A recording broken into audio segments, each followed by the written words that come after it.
Pardon. Il faut descendre et pousser la voiture. Vous aussi. Tout le temps, il faut descendre et pousser. Avec tout l'argent que vous ramassez sur cette route, vous ne pouvez pas un peu arranger cette vieille carcasse? Oh, toi, hein? Rien ne t'empêche de voyager à pied. C'est ce qu'on faisait d'ailleurs avant, hein, quand il n'y avait pas de voiture ici. Hé, c'est qui ça?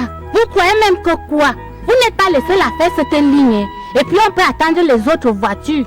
C'est seulement parce qu'on est pressé. Ouais, monsieur. Pardon, descendons. On pousse et on repart. Nous voulons tous arriver. Ne dérangez pas les gens. C'est parce que les gens comme vous acceptent tout quand on leur fait ça. On ne voyage pas gratuitement quand même. On ne peut pas lancer les choses dans ce pays. Pardon, on a payé. Et moi, je ne pousse pas. Nous les hommes, nous allons pousser. Oui, Il n'y a pas lieu de se déchirer pour si peu. oui, descendez, poussez. Comment? Ainsi soit-il.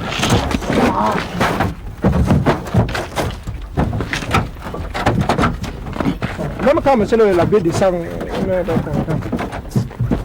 Dépêchez-vous, dépêchez-vous.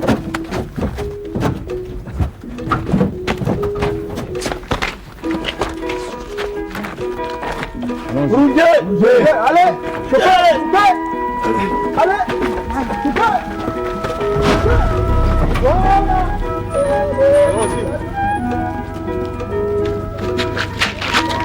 Dépêchez-vous.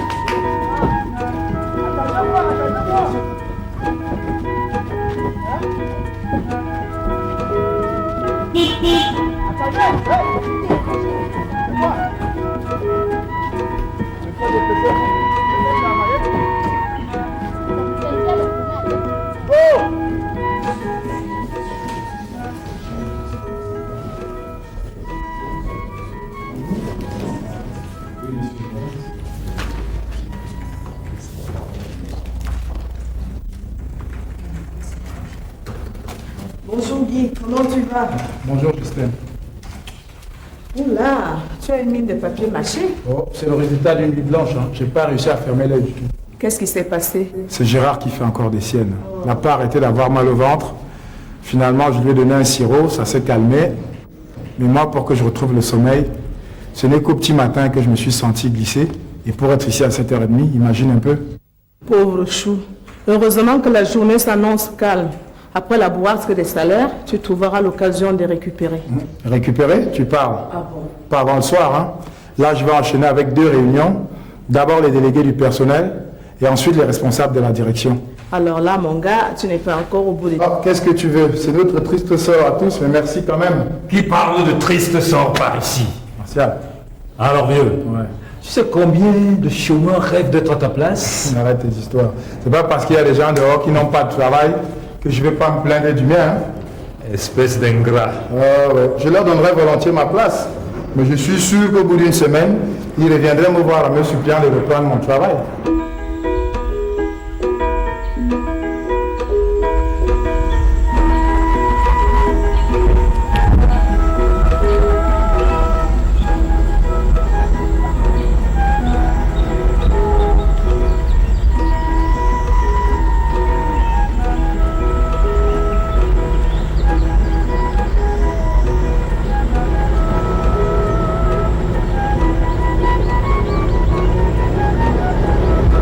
Qui est mort?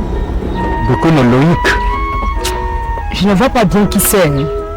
Tu dois pourtant le connaître. Un homme court et noir comme ça, avec la barbe. Bokono Loïc. Tu n'as pas reconnu sa maison? Tu sais, ça fait un moment quand même qu'on n'est pas venu vers ce côté-ci. Alors qu'au dernier congrès des presbytériens, il avait reçu tous les pasteurs chez lui. Alors que lui-même était catholique.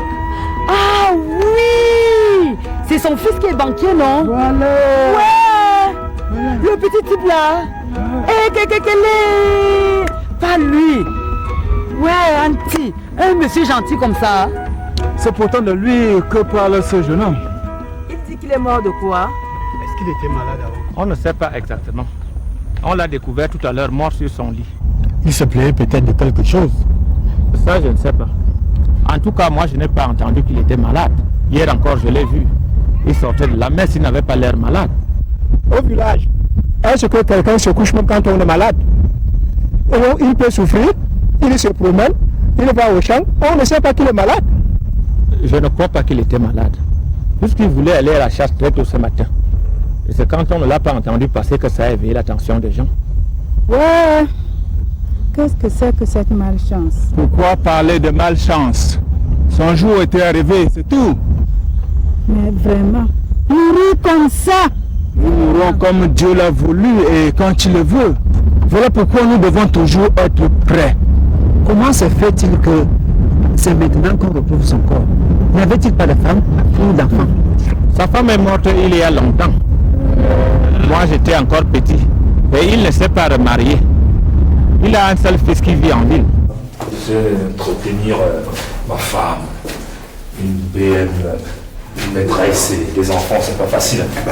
Supprime ta maîtresse. Quoi? Supprime ma maîtresse? Et c'est ce conseil que tu peux me donner? Ça va coûter moins cher. C'est bon, souffle de vie, mon Dieu. Vends donc ta BM, achète-toi une Toyota. Écoute, c'est ma caisse qui fait quand même ma force. Je vais pas vendre ma BM, oh. Finalement, fais donc travailler ton épouse.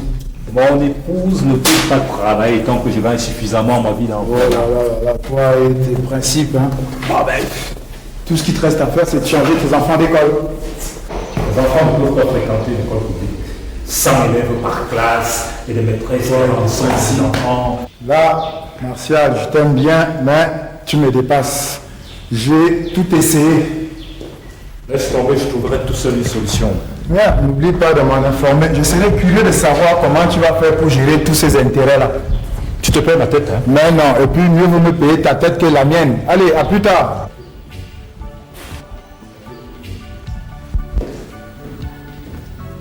Monsieur.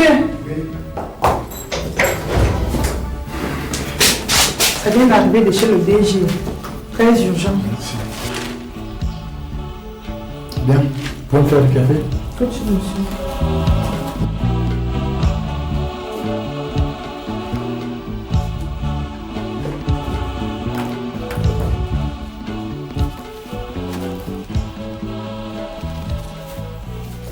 Mon frère, tu ne vas pas me dire qu'il n'avait ni frère ni sœur. Ou même il pourrait prendre une autre femme. Il y a des femmes qui sont prêtes. Dès que toi tu lui montres là où faire son champ, elle reste là. C'est vrai. C'est en ville que la vie coûte cher. Au village, la femme te demande quoi? Elle fait son rat, elle vend, elle a un peu d'argent. La nourriture, vous n'achetez pas. La maison, vous ne payez pas. Le jour où tu penses aussi à elle, tu lui achètes une petite robe et ça va. Maman. Moi, j'ai toujours dit que ces histoires de blancs-là, je suis contre. Ça veut dire quoi vivre tout seul dans son coin? Si ton frère veut venir chez toi, il t'avertit d'abord. Vraiment, tout ça, laissez ça aux blancs. Hein? Voilà ce que ça nous amène. Vivre seul n'est vraiment pas bien. Peut-être même qu'il a essayé d'appeler à l'aide. Mais personne n'a entendu. C'est triste de s'en aller comme ça. Et son fils alors? C'est chez lui que je vais.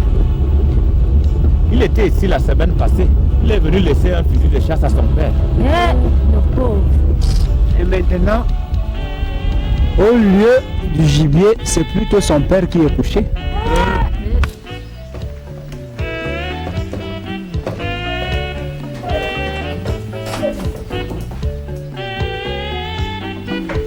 Allô? Bonjour madame. Ça fait un moment que j'essaie d'avoir madame Yvette Zarla au téléphone. Ça sonne dans le vide. Ah, elle est en conférence à Douala?